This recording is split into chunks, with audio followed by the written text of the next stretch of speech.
Magandang araw mga kabalen. Ako po si JM De Jesus. Ito ang Spotlight Podcast at makakasama natin ang napakaganda, ang fresh na fresh. Palakpakan natin, Miss Red Spiegelman. Ayan, Red, bibigyan kita ng chance para batiin lahat ng kapamilya, kaibigan, o lahat ng mga supusuporta sa iyo. Sana all, kaibigan. But, yes, hello everyone. My name is Red Spiegelman and wala naman akong babatiin in particular. But my family and friends are gonna watch this. So hello sa inyo lahat. So para wala na lang ako makalimutan. So Red, gusto ko itanong kasi nakilala ka din sa mundo ng pageantry.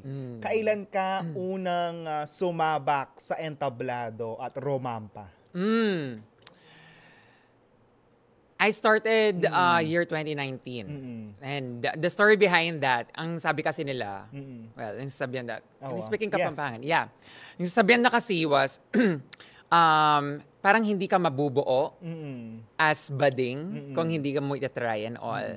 So, 2019, and it was one of the biggest barangay pageants in Angeles City back then.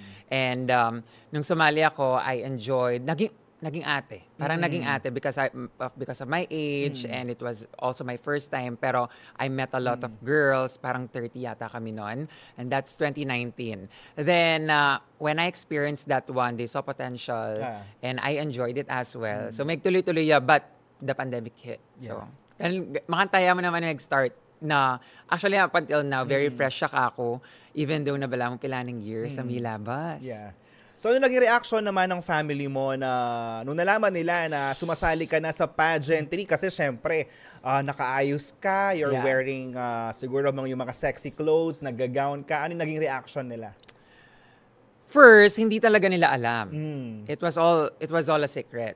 Kasi unang-una, I'm not really like open, like, joining or cross-dressing and everything. I'm not even identifying as trans woman. And after that, it started with friends. Tapos, yung family naman, nag-go on na lang siya with my brothers and sisters, which they are very supportive. Kaya okay lang naman. And eventually, yung mga sinali ako ng pageants like San Fernando, Pampanga, the regionals and the nationals, hindi ko na matatago yan kasi there's like a lot of rich. Ngayon, funny... Makikita nila. I know. Funny story is, my mom, never siya nag-watch ng live. A defensive mom. Parang ayaw niyang nakakarinig ng any bashing and everything. And that's I fully understand. But the good thing naman is that nung regionals, sinundo nila ako nung naka-lock-in period kami. And nakausap niya yung mga ibang organizers nung regionals. And sabi sa kanya na, kapag pumasok po yung anak niyo sa regionals, promise niyo po na manunod kayo ng nationals. So, it happened. So, nung nationals ko na sa Aliw Theater ginanap, kompleto sila. And it was the first time na nakita ko na parang nanood sila. And I really felt supported. Not that hindi naman sa mga ibang pageants ko and all, but now... Mas ready.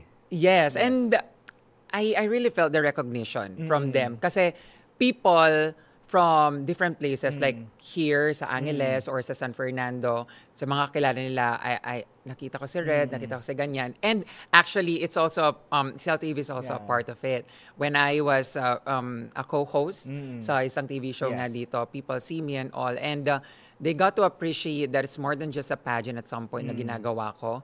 And I think, well, this is a negative thing when it comes to the community. Totoo sen. Like, for example, you need to prove yourself first before you get accepted at some point, which I don't really like want to say, pero it happens. That's the truth. That's the truth. Like, for example, when it comes to coming out, like, I'm not sure if it happened to a lot of people, pero kasi hindi ako ganon. But with just the recognitions, but sometimes napapaisip ako, what if I don't have those recognitions at all? So, how is that? Paano Mas ako magiging mahirap ba yon for me? Yes. Mas magiging mahirap ba na, kumbaga, tanggapin ng mga tao? Parang ganun kasi. Yes, Well, yes. ang nangyayari kasi sa spectrum ng LGBTQIA+ community is you have to prove something, you have to be like the best version of yourself para respetuhin ka nila. Yes. Well, that is the sad truth. Yeah. Pero right now, nakikita naman natin may konting improvement and hopefully, dumating dun sa panahon na wala nang kailangan patunayan ng bawat isa. Tatanggapin na lang sila dahil sila ay pare-parehong tao lamang. Amen. That's true. Okay. Yeah, that's entirely Ngayon, true. gusto ko malaman, ano ang nararamdaman mo pag rumarampa ka sa stage? Kasi personally, nakikita natin si Red, tahimik. Pero pag nasa stage, talagang kabugera itong si Red. Ano nararamdaman mo pag nasa stage ka na?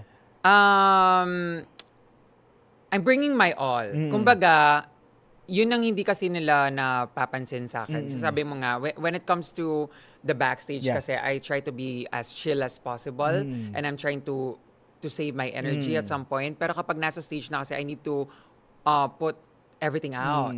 Kasi unang-una, that's the only time na I will be judged. Well, of course, 'di ba, kapag nasa backstage, ang one of the most important thing na talagang you need to make sure is your personality. Yes. Not faking it, but at the same time, it's putting your best foot forward as always. Kasi sometimes they get to mistakenly take it na parang you're faking it. Yeah, you're faking it. Pero kasi you need to put your best foot forward every single time na even though na pagkalabas mo lang ng makeup room, you need to be like approachable and everything. And I am not that at some point. Kapag hindi ako nag-smile, I get the impression that I am intimidating, na hindi ako namamansin and everything. But when I go out, I try to be as cheerful as possible. I'm not faking it, pero I need to change that idea. Kasi you need to be likable and relatable. Not because you want the crown, but at least you get to experience the whole thing along the way. But you know, you have those moments din kasi na parang you don't have the energy, but you still need to push yourself at some point. Kasi either or, sumimangot ka man, maging seryoso ka, tas maging masaya ka, may masasabi sila, di ba? Yes. So, basically,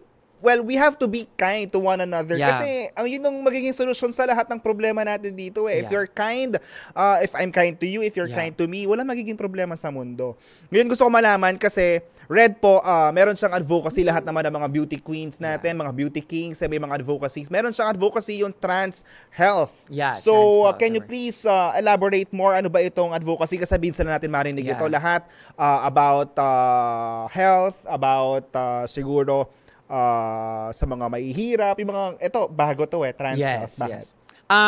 This is an advocacy na very close to my heart. So it started 2022. So Queen of San Fernando, I joined a municipality pageant here sa San Fernando. And she won. Yeah. And we were required, to be honest, to have like an advocacy and all. But I don't want it to just be a presentation. Yeah. And so what I did was I really need to dig deep sa sarili ko, my purpose, what I want to have. And what I found was when I joined 2019, all the stories I've heard, especially with, you know, the trans youth, the trans girlies, mga trans nene ang tawag nila actually. Yes. They get to transition early, but without any guidance. I see people and I hear stories as well na nagkakasakit sila because of wrong dosage and everything. So, noong 2022, I became active sa pagre-research about it. Not yet really like affiliated and all. But in joining different pageants, in 2023, before yung Pampanga, I had the chance as well to compete sa Rainbow Pride Ambassador, which I met one of the candidates na nag-work sa isang organization here sa Dauma Balacat, and it's Lacan Community Center. And up until then, dun na tuloy-tuloy ako nag-engage. So I've been working with them lalo na sa trans health. Kasi trans health is something na hindi pa napag-uusapan here. Yes. So somehow I understand. Bihirang mo marinig eh. Yes. Diba? And you mentioned it a while ago. Sabi mo nga na parang it is something na parang hindi siya nafo-focus talaga.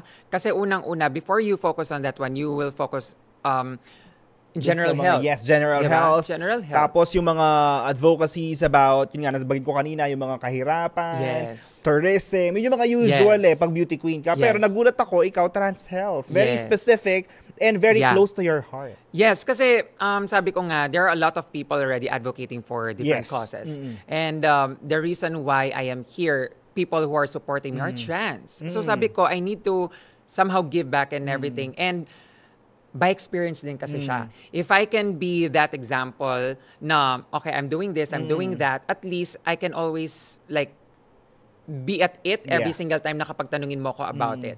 And hanggang sa umabot man ako ng, umabot ako ng nationals, yun pa rin ang dala ko ever since. But sabi ko nga, advocating for that doesn't mean na hindi na ako pwede mag-advocate for Yes. others. And sabi ko, our trans rights and everything and HIV awareness, yun kasi ang very, very, very na evident Yes. na kailangan namin when it comes to our community, especially the trans community. Kasi representation is very, very vital eh. Kumbaga, kung may Yes. nag-represent na dun sa mga HIV awareness, yung mga general advocacies, well, you have to be present and be vocal about dun sa trans health, Yes, di ba? yes. If you're gonna be vocal about it, madami din naman makakarinig sa'yo and everyone will be aware kung ano ba yung mga risk na kailangan nilang pagdaanan if magta-transition sila, if magta-take ng pills. Am I Yes, correct, di ba? yes. So ngayon, gusto ko lang malaman, Red, kasi syempre, may mga term tayo na buo na yung mga ibang trans women natin na sumasali sa mga pageants. Nagkaroon ba ng mga instances na medyo, kumbaga, na panghihinaan ka ng loob? Kasi syempre, yung mga kalaban mo talagang babae na ito mga ato. Yung mga term Yes. nila, ito po, term nila Yeah. talaga to, mga android na sila. Yes. And way back talaga, nung sumali ako ng pageantry, the pressure is already on. Yes. So talagang people will definitely magnify all your flaws and all. You need to, alam mo, kailangan mo ng ganito, Yeah. kailangan mo ng ganyan, pabawas mo ng ganito, padagdag ka ng ganyan. And it's good that I was so grounded with myself Yes. and at some point. Kasi Yung you roots mo eh. Yes, you can get easily lost sa lahat ng sasabihin nila. Kasi if araw-araw sinasabi yon, you will be convinced. Yes. And sabi ko nga, nung time na yon, it was so hard to compete, but I pushed through. Yes.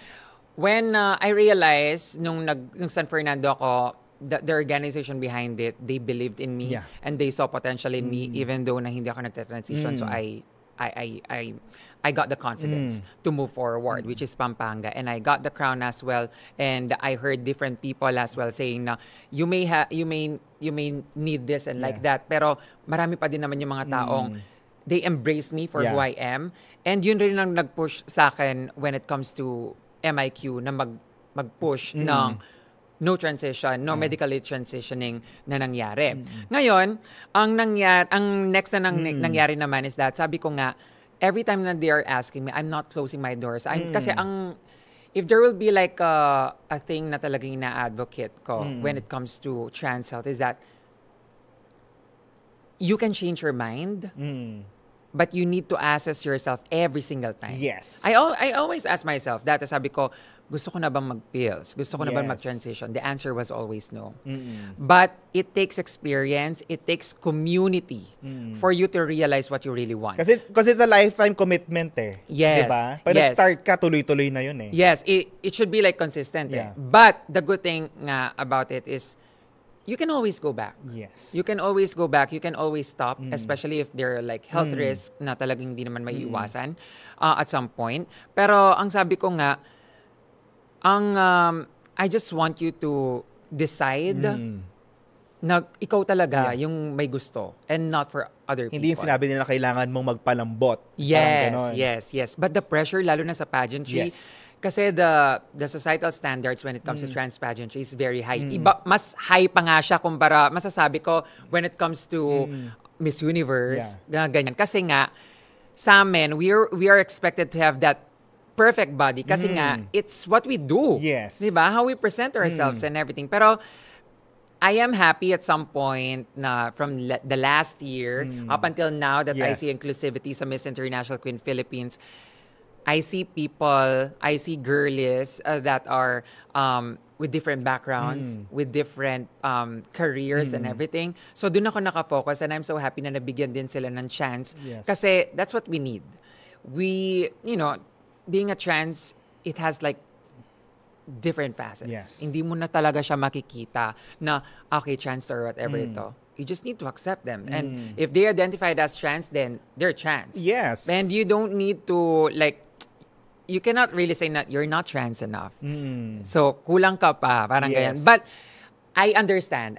Somehow, this is what we call the pretty privilege at some point. Meron talaga when it comes to being a trans. And, sabi ko nga, some people enjoy it, but at the same time, you may want to enjoy it at some point kasi it's like a validation. But at the same time, you can enjoy that one while being critical about it as well. Yun lang yung gusto ko din sabihin. Kasi some people enjoy it but they don't acknowledge it as a privilege. Pero mas maganda na i-acknowledge mo siya and at the same time, try to control it.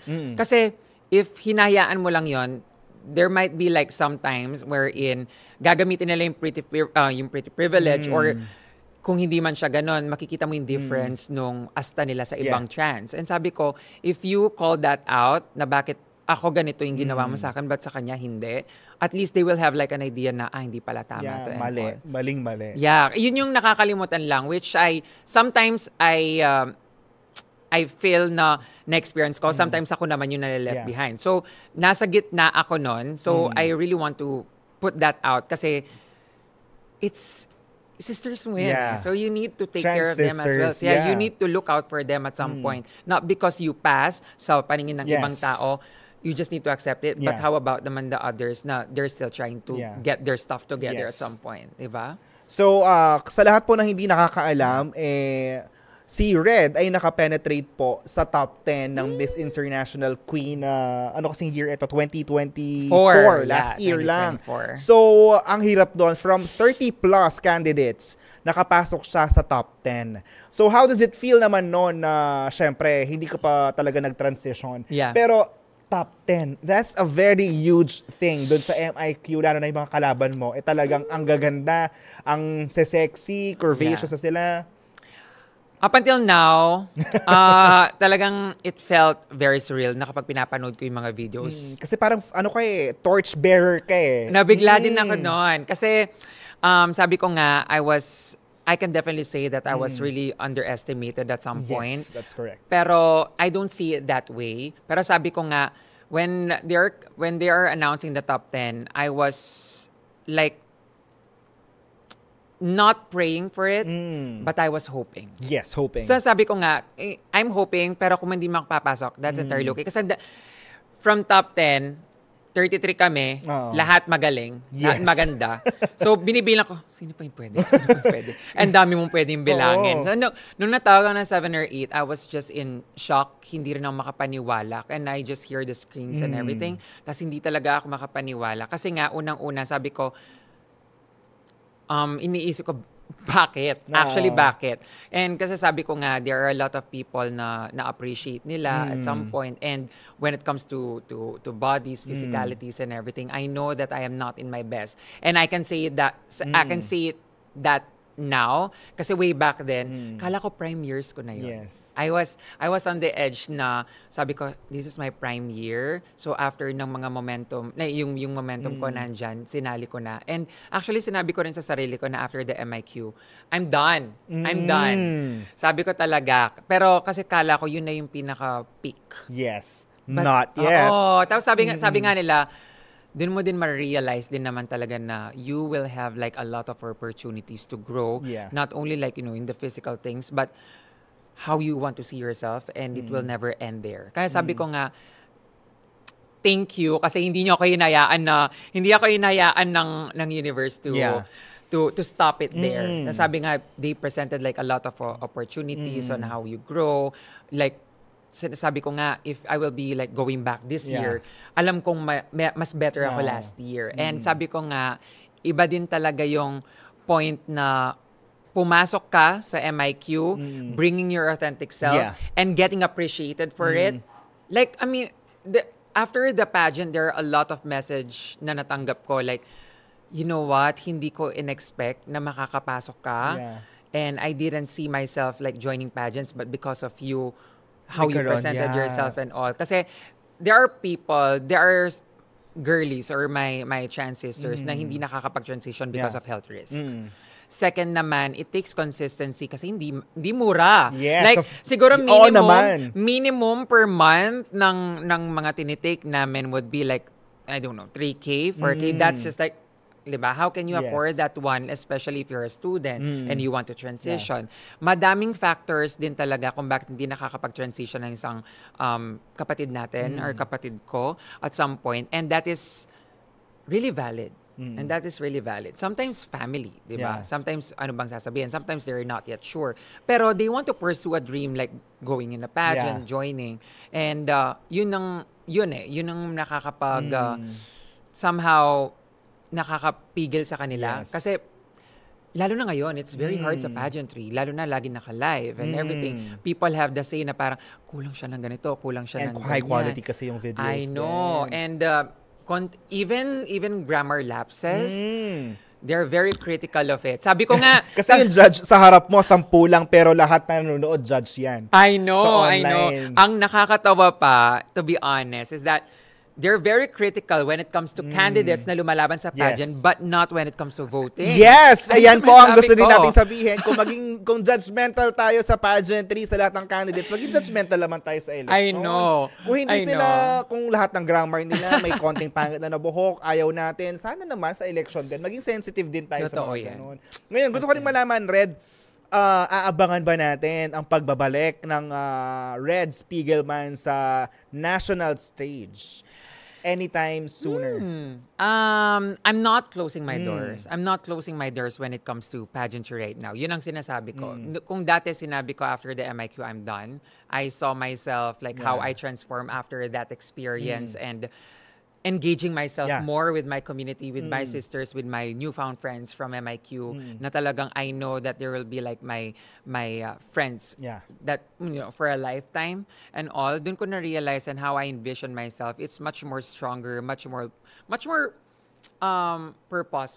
purposeful pagdating sa ganun. So, if there will be like a time wherein I felt my best and I felt like it is my time to join, I will definitely join again. But it takes like a lot of savings, to be honest. Kasi hindi siya ganun. Hindi siya mura. Hindi siya mura. If dati sinasabi nila, you can have pageantry as your bread and butter, but no. You will definitely need to, kahit barangayan lang yan, mag-go out ka sa isang barangayan, meron ka na agad labas like your transpo, the food that you have, your team kahit papano. Tapos, at the same time, hindi ka naman kasiguraduhan kung papasok ka rin naman, hindi. So, that's the risk that you're willing to take. Pero ako kasi, it's like enjoyment din talaga. What more kapag nag-nationals ka and all. Kasi, you need to put out the best. Like your videos, your photo shoots, your gowns, 'di ba? Lahat 'yan. But dito na-appreciate ko creatives from Pampanga, how supportive they are. They are. Hindi, they are up until now. Yes. Up until now. Na-appreciate ko sila. And there is this one time na parang I invited my sisters to be here and have like a photo shoot and all. I set up everything for them. And the creatives here from Pampanga talagang they opened their arms, extended their talents, and they tried to make everything great. Tapos, dun nila na-realize na parang, you know what, this is very different from my province and everything. And I'm so happy na talagang inopen nila yan despite na hindi naman sila Kapampangan and everything. Kaya sabi ko, swerte na ako sa mga damit ko pa lang, sa mga visuals din, talagang marami nang gustong sumuporta. Sadyang talagang mahal lang and nasa tamang probinsya talaga ako. Yun ang masasabi ko, tamang probinsya siya. And just to end this, sige, wala nasa harap mo ang Batang Red. Anong sasabihin mo sa kanya? This is, I know, siguro ang masasabi ko is that, I know when I was young, at kausap ko siya, I know wala siyang plano. Like, it would be very hard for you to plan. Even like, how do you see yourself in 5 years? People have been asking me what is the hardest question na natatanggap ko sa pageant. And I can think of like a very pageant question. But every single time na kapag tinatanong nila sa akin, how do you see yourself in 5 years? I get so blank. Because surviving every day is already like a struggle for me, like a challenge at all. How do you see yourself in 5 years pa? Paano siya? But you know what? Sabi ko nga, if I will be talking to my younger self, sasabihin ko lang to just move forward. Keep moving forward. Keep moving. Kasi along the way, meron kang mamimit na tao that can give you like directions and everything. Up until now, kung tatanungin mo after how many years, kung saan man ako ngayon, you see yourself in 5 years, at least you have like a simple plan. Simple man siya. Nasasabi ko kasi na simple siya, but it's still a luxury. Like for example, in a very fast-paced world right now, we're always working. Yeah. And dreaming of something simple, like you just have like few responsibilities, it is already luxury. Yeah. And sabi ko nga, just to see yourself having that goal, then, you know, in a long term na gusto mong i-meet, that's already something kasi dati hindi ko yun makita sa sarili ko. And this is not only like a message from me to my younger self, pero kasi the moment that I am trying to talk to my younger self right now, I know that I am talking to younger Chance as well. Kasi growing up, I don't have that guide. So being in a family na parang ikaw yung unang Chance, no one will definitely help you navigate life, dating, how you handle yourself, how you present yourself, how to take all the criticisms, the discrimination and everything. And sabi ko nga, that's the reason as well why I am very open with trans youth. Yeah. Kasi not everyone has that guide. And I want to be that guide for them. Not only with my younger self, kung hindi ko man yung nagawa sa younger self ko, at least I can do that to someone. And ayun lang, just keep holding on at this point. Kasi younger self, hindi ko alam kung anong ginagawa ko. Chinese garter maybe. But Mother ka pa doon. I know. With my height, well. Pero yun na nga, sabi ko, my younger self, keep holding on. Kasi alam ko na parang, it will be very hard, but these experiences will definitely help you to guide other people as well. And sometimes, yun yung wini-wish ko na sometimes, if ako, okay lang kasi ako to live like a legacy or whatever it is. I don't care. I'm okay being forgotten or by the years to come and all. But I hope somehow, kung sino man yung mga iba kong natulungan, na-touch na lives, hopefully, they can continue that one and pass it to other trans youth, to be honest. Ayan, napakaganda ng ating usapan. Kulang ang ating oras. Well, technically, siguro magkukwentuhan pa tayo mamaya. Pero palakpakan natin, Red Spiegelman. Ayan, abangan niyo po ang next episode ng Spotlight sa ating YouTube at Spotify account ng CLTV36. At papasalamatan ko rin po ang Elixir Aesthetic Center ng San Fernando, Pampanga at ang Karen Comb Barbershop ng San Fernando din. Ayan po, maraming salamat. Ako po si JM De Jesus at ito ang Spotlight.